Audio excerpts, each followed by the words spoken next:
بسم الله الرحمن الرحيم. ان شاء الله هنكمل بقى مع بعض السلسلة بتاعتنا.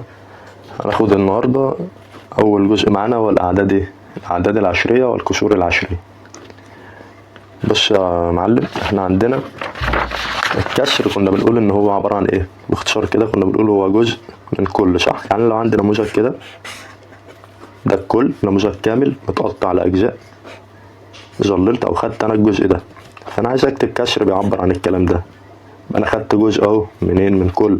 قلنا لو فاكر ان عدد الاجزاء بيتكتب تحت، دول 3 اجزاء يبقى تحت 3. انا ظللت او خدت كام جزء؟ خدت جزء واحد يبقى فوق في البسط. يبقى الكسر ده عبارة عن ايه؟ 1 على 3. ماشي. طب ايه الكسر العشري؟ ده كده الكسر اللي احنا قلنا عليه وقلنا انواعه، الفعلي والغير فعلي، ده طبعا كسر فعلي. الكسر العشري بقى هو برضه جزء من كل، بس الكل بتاعنا هنا في الكسر العشري لا اما هيكون ايه؟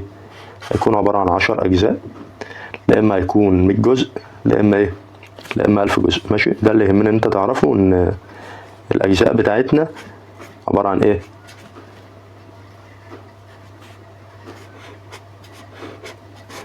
عبارة عن 10 اجزاء. ماشي. يبقى المقام بتاعي لا اما 10، لا اما 100، لا اما ايه؟ لا اما 1000. صعب كده؟ فالكسر العشري هو برضه جزء من كل، بس الكل بتاعي هنا قد ايه؟ او المقام بتاعي قد ايه؟ هيكون 10 او هيكون 100 او هيكون 1000. انا بقى خدت جزء واحد، خدت جزئين، خدت 20 جزء، خدت 100 جزء. ده اللي بيتكتب فين؟ بيتكتب في البسط. ماشي. ده كده صورة الكسر بتاعنا. طيب ده اسمه كسر عشري، انا عايز اكتبه بقى في صورة كسر عشري. ازاي؟ الكسر العشري بتاعك بيتكون من شوية اجزاء. ايه هي؟ دايما بيكون عندك علامة عشرية في النص، ادي كده اسمها علامة عشرية. ماشي. على الشمال هنا، على شمال العلامة بتكون الوحدات. يعني ايه؟ زي ما احنا بنبدأ العدد بتاعنا، احاد يجي بعديه عشرات، يجي بعديه مئات، احاد الوف، وهكذا. على اليمين تيجي الاجزاء بقى.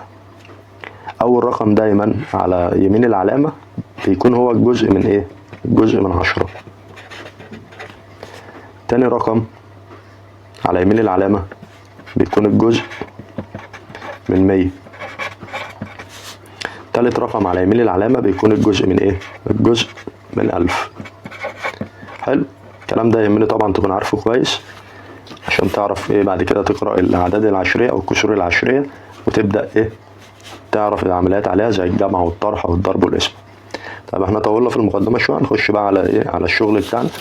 انا عايز اقرأ بقى عدد عشري او كسر عشري. او ايه الفرق بين الكسر والمقام؟ الكسر العشري بيكون عبارة عن ايه؟ الوحدات فيه بصفر. يعني شمال العلامة اللي هي مكان الوحدات بيكون صفر، زي ده كده. ادي العلامة العشرية، على شمالها ايه؟ على شمالها صفر. فانا على طول بعرف ان ده اسمه كسر عشري، مش عدد عشري. ماشي. طيب اقرأه ازاي؟ احنا اتفقنا ان اول رقم على يمين العلامة اسمه جزء من 10. فدي كده اقراها ازاي؟ والله انا عندي هنا كام رقم على اليمين؟ رقم واحد. بص هنقرأ الرقم ده، يبقى اقول 1 جزء، لان انا باخد اجزاء من كام؟ ده رقم 1 على يمين العلامة، يبقى اقول جزء من ايه؟ من 10. لو رقمين على يمين العلامة يبقى جزء من 100، 3 جزء من 1000، وهكذا زي دي. ده كسر عشري ولا عدد عشري؟ خلاص، اللي على الشمال صفر يبقى كسر عشري. يبقى انا عندي هنا كام رقم على يمين العلامة؟ 2. اول رقم جزء من 100 من 10، تاني رقم جزء من 100. هقرأها ازاي؟ خد الاجزاء اقرأها. مش دي 32؟ يبقى انا اقول له ايه؟ 32 جزء. دول رقمين على يمين العلامة، يبقى انت كده في خانة الجزء من ايه؟ من 100. صعبة؟ طيب كمان واحدة. ده صفر على الشمال يبقى كسر عشري. لقيت هنا كده جزء من 10، جزء من 100، جزء من 1000. اقرأها ازاي؟ اقرأ الاجزاء مع بعض. يبقى اقول له ايه؟ 421 جزء من، يا ترى دول كام رقم؟ دول 3 ارقام على يمين العلامة. يبقى انا كده ايه؟ دخلت للجزء من 1000، يبقى اقول له جزء من ايه؟ من 1000. صعبة قراءة الايه؟ الكسور العشرية. طب الاعداد العشرية بتدرس ازاي؟ وايه الفرق؟ العدد العشري بيكون على الشمال وحدات، يعني بدل الصفر ده هلاقي مثلا 1، فدي اقراها ازاي؟ والله ده انا على الشمال واحد صح، فده كده اسمه ايه؟ اسمه عدد عشري مش كسر عشري. اقراه ازاي؟ اقرأ العدد الاول، العدد الصحيح اللي هو الخانة اللي في خانة الوحدات. ايه اللي موجود هنا؟ واحد. انا هقول له واحد، العلامة العشرية بنقرأها و، يبقى واحد و. ده ايه ده؟ ده واحد صح، يبقى واحد جزء من ايه؟ احنا قلنا رقم واحد على يمين العلامة يبقى جزء من 10. صعبة؟ طيب يبقى انا عايزك تعرف ايه كويس، ان الكسر العشري عبارة عن جزء من كل برضه زي الكسر، بس الكسر العشري بيكون جزء من ايه؟ من 10 اجزاء، من 100 جزء، من 1000 جزء، وهكذا. طيب انا عندي ايه؟ الكسر العشري بيكون مقامه زي ما اتفقنا كام؟ 10 او 100 او 1000. بقرأه ازاي؟ عرفنا بنقرأه ازاي. طب ازاي بقى نحول الكسر الفعلي او الكسر العادي، وده كسر اعتيادي اهو، احوله ازاي لعدد كسري؟ بص انت عندك هنا المقام كام؟ المقام 10، يعني في كام صفر تحت؟ في صفر واحد. انا هحط الاول العلامة العشرية. حلو. لما يكون عندك صفر واحد يبقى انا عندي ايه؟ جزء من 10 على يمين العلامة، يبقى انا احط هنا كام؟ البسط اللي هو كام يعني؟ 3، والشمال اصفار لان الوحدات مش موجودة. نقرأها ايه؟ نقرأها 3 اللي هي 3 اجزاء من 10. طيب تعال نشوف دي. انا عندي في المقام كام رقم؟ كام صفر؟ صفرين. يبقى انا كده في خانة ايه؟ اجزاء من 100. طبعا 25 على 100 هي 25 من 100. طب هكتبها ازاي؟ هنحط العلامة في النص. حلو. حطينا العلامة. انا كده عندي كام رقم على يمين العلامة؟ رقم ولا رقمين؟ انا عندي صفرين، يبقى عندي رقمين على يمين العلامة. اكتب مين؟ يطلع للبسط يلا. دي 25 صح؟ يبقى انا اكتب هنا ايه؟ 5 في خانة الجزء من 100، وجنبها الاتنين في خانة الجزء من ايه؟ من 10. طب الوحدات مفيش ارقام هنا، هكتب كام؟ هكتب صفر. صعبة؟ واحدة كمان عشان متلخبطش فيها. لو انا مديك بقى مثلا 135 على 100 تعمل ايه؟ والله بسهولة، انت هتعمل اللي احنا اتفقنا عليه. هتبص على المقام، انا عايز احوله لعدد عشري او كسر عشري. عندي كام صفر في المقام؟ 2. احط العلامة العشرية، يبقى انا عندي جزء من 10 جنبي جزء من ايه؟ من 100. لو عندي صفر يبقى رقم واحد على يمين العلامة جزء من 10. لو عندي 3 يبقى جزء من 10 جزء من 100 جزء من 1000. هنكتب اللي فوق بالترتيب اهو. اول حاجة ببدأ اهو بالخمسة، يجي بعدها مين؟ بعدها التلاتة. طب الواحد ده احطه فين؟ احطه في خانة الوحدات اهو. بمشي بالترتيب عشان ما اتلخبطش، واتفقنا ان احنا هنقرا ايه؟ 1 و35 جزء من ايه؟ جزء من 100. صعب الكلام ده؟ طيب بالنسبة بقى للعدد العشري، خلاص احنا عرفنا هو زي الكسر العشري، بس الفرق ان الخانة بتاعت الوحدات بيكون فيها ايه؟ ارقام. يبقى هو عدد بيتكون من جزء صحيح وجزء عشري، يفصل بينهم علامة ايه؟ علامة عشرية. زي ده كده عرفنا ان احنا هنقرأ 1 و52 جزء من 100. حلو. انا عايز اقراه، قلنا القرايه بتاعته. طيب عايز احط بقى القيمه المغنيه او الحاجه دي فين؟ واقفه فين؟ الواحد ده واقف في الاحاد طبعا. الخمسة ده اول رقم على يمين العلامه، فهقول عليه جزء من 10. طب الاتنين دي، والله الاتنين دي تاني رقم على يمين العلامه، فهو خانة ايه؟ زي ما اتفقنا جزء من 100. نمشي كده بالترتيب، جزء من 10 جزء من 100 جزء من 1000. حلو. طبعا الكلام ده المفروض تكون عارفه كويس، لكن لو انت ما تعرفش حاجة عن الاعداد العشرية فاحنا بدأنا من الصفر خالص. طب اللي بعد كده العمليات بقى عليها جمع وطرح ضربة وقسمة. هنعمل ايه؟ هناخد فكرة بسيطة كده سريعة على كل ايه؟ على كل عملية. الجمع والطرح، لما تيجي تجمع او تطرح الاعداد العشرية امشي بالطريقة دي هتكون سهلة معاك. اكتب الاعداد تحت بعض، دي اول حاجة. تاني حاجة كمل الناقص، يعني شوف ايه الخانة الناقصة نحط مكانها صفر. بص احنا كتبنا بالترتيب طبعا، لحد تحت الأحاد، عشرات تحت عشرات، جزء من 10 تحت جزء من 10 وهكذا. دور على اللي ناقص. هنا في جزء من 1000، هنا مفيش جزء من 1000. كمل، حط فوق ايه؟ صفر. صعبة دي؟ ابدأ اجمع بقى منين؟ على اليمين، تمشي بالترتيب. صفر زائد 3 3، 2 زائد 2 ب4. 5 زائد 4 كام؟ 9. وصلت للعلامة العشرية. نزل العلامة العشرية، اجمع الوحدات. 3 و5 8، 1 و2 3.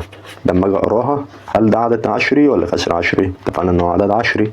هقرا الوحدات الاول، يبقى اقول 38 و 900. الاجزاء اقراها مع بعض برضو. 943 ايه؟ جزء من ايه؟ من 1000، لان دي 3 ارقام على يمين ايه؟ العلامة. صعبة؟ سواء جمع او طرح هتعمل نفس الكلام، تكتبهم تحت بعض، كمل الناقص وابدأ اشتغل على طول. طب الضرب، حط الارقام برضو او الاعداد تحت بعض. حلو. ابدأ اعمل ايه بقى؟ اعتبر ان العلامة العشرية دي مش موجودة معاك، فانت تضرب ضرب عادي زي ما بتضرب رقمين في رقمين، لكن العلامة دي انا مش شايفها. ببدأ منين؟ ببدأ من الأحاد. امسك الخمسة بضربها مرة في التلاتة ومرة في ايه؟ في الاتنين. انت بتضرب ضرب عادي رقمين في رقمين. هتضرب 5 في 3 ب15. انا كده معايا هنا ايه؟ هنزل الخمسة اللي في الأحاد واحتفظ بالواحد اخليها على جنب. بعد كده هضرب 5 في 2 ب10. ازود عليهم مين؟ الواحد اللي انا كنت سايبه. 10 وواحد يبقى ايه؟ يبقى 11. انا هكتب هنا 11.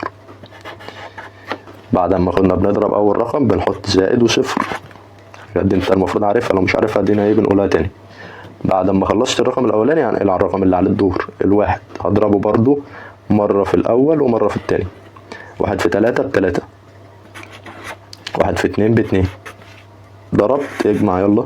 5 زائد 0 5، 1 و3 4، 1 و2 كام؟ 3.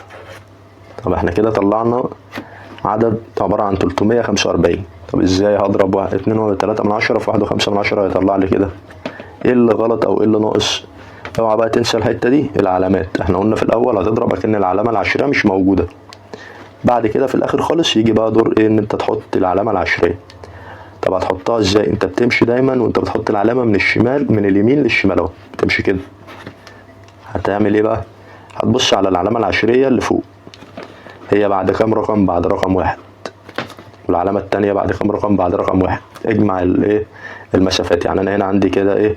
1 و1 2، يبقى انا هحط العلامة العشرية بعد كام رقم؟ بعد رقمين. يبقى انا كده همشي 1 خطوة، والخطوة التانية احط العلامة العشرية اللي حطيتها بعد رقمين، عشان انا جمعت العلامات طلعوا 2. يعني لو العلامة هنا بعد رقمين وهنا بعد رقم، يبقى انا كده احط العلامة في الناتج بعد ايه؟ بعد 3 ارقام. طب لو العلامة هنا بعد رقم ومفيش علامة، احط العلامة بعد رقم 1. طب لو العلامة بعد رقمين هنا وبعد رقمين هنا، يبقى انا احط العلامة بعد ايه؟ من 2 4، يبقى احطها بعد 4 ارقام. صعبة دي؟ اخر حاجة معانا بقى القسمة، هناخد عليها برضو فكرة سريعة كده. لو انا عندي هنا 4.8 عايز اقسمها على 1.2، اعمل ايه؟ في قسمة الاعداد العشرية بتجري تبص دايما على المقسوم عليه، لازم ما يكونش في علامة عشرية. يعني انا عايز اخلص من العلامة العشرية اللي هنا. زي ما تعمل في المقسوم عليه هتعمل في المقسوم. يعني انت حركت العلامة دي خطوة يمين، تحرك العلامة من هنا خطوة يمين. حركتها خطوتين، تحركها من هنا خطوتين. حركتها 3، تحركها من هنا 3. طب العلامة بتتحرك يمين ازاي؟ بالضرب. انت بتضرب في 10 او في 100 او في 1000. بس ما تكبرش الموضوع وتشغل دماغك، انت هتحرك العلامة، شوف هي هتحرك كام خطوة يمين وتعمل زيها فين؟ في المقسوم. طب العلامة دي عشان تقع، يعني تطلع بره الرقم، ايه اللي هيحصل لها؟ تمشي كام خطوة؟ مشيت كده خطوة وقعت خلاص، طلعت بره. يبقى زي ما مشيت من هنا خطوة تمشي من هنا خطوة. لما تمشي من هنا يتفضل ايه؟ 1 جنبيه 2، العلامة على اليمين وقعت خلاص. انا حركت العلامة هنا مرة يمين، احركها من هنا مرة يمين. لما تتحرك خطوة هنا خلاص وقعت، مفيش ارقام، انزل 4 جنبها ايه؟ جنبها 8. اقسم بقى اسم عادية. 48 على ال 12 يبقى فيها كام؟ فيها ال 4. يبقى الناتج بتاعي كام؟ 4. صعبة دي؟ طب افرض انا حركت من هنا خطوة، او حركت من هنا خطوتين، وجيت احرك من هنا خطوتين ما لقيتش ارقام زي دي. يعني حركت خطوة فاضل لي خطوة، اعمل ايه؟ اللي ناقصك حط مكانه 0. يبقى انا حركت مرة وما لقيتش كمان خطوة، احط مكان الخطوة الزيادة دي ايه؟ 0. صعبة دي؟ يعني مثلا لو انا بقسم هنا 4.8 على 12 من 100. هبص على المقسوم عليه صح. طب انا عايز اخلص العلامة العشرية اللي فيه، احركها كام خطوة يمين عشان تقع؟ ادي 1 2. وقعت، الصفر على الشمال ملوش لازمة. اتفضل هنا كام؟ اتفضل 12. زي ما حركتها هنا مرتين احركها من هنا برضو مرتين. طب انا جيت احركها خطوة ملقتش كمان ايه؟ ملقتش ارقام. فاضل لي ايه؟ فاضل لي خطوة احط مكانها صفر. يبقى ده الاربعة، ادي التمانية، وادي الصفر مكان الحركة الناقصة. اقسم يلا اسمع دي، هتطلع معاك بكام؟ ب40. صعبة؟ كده احنا خلصنا الجزء بتاع الاعداد العشرية، خدنا جمعها وطرحها والضرب والقسمة. ان شاء الله ما يكونش فيها حاجة صعبة تاني. يبقى احنا كده خلصنا الجزء بتاع الكسور كله، سواء بقى كسور فعلية او اعداد كسرية او اعداد ايه؟ عشرية. لو عندك مشكلة ابدأ بتركيز كده في الفيديو من اوله لاخره، ان شاء الله بعدها مش هيكون عندك مشكلة في الحاجات اللي احنا شرحناها.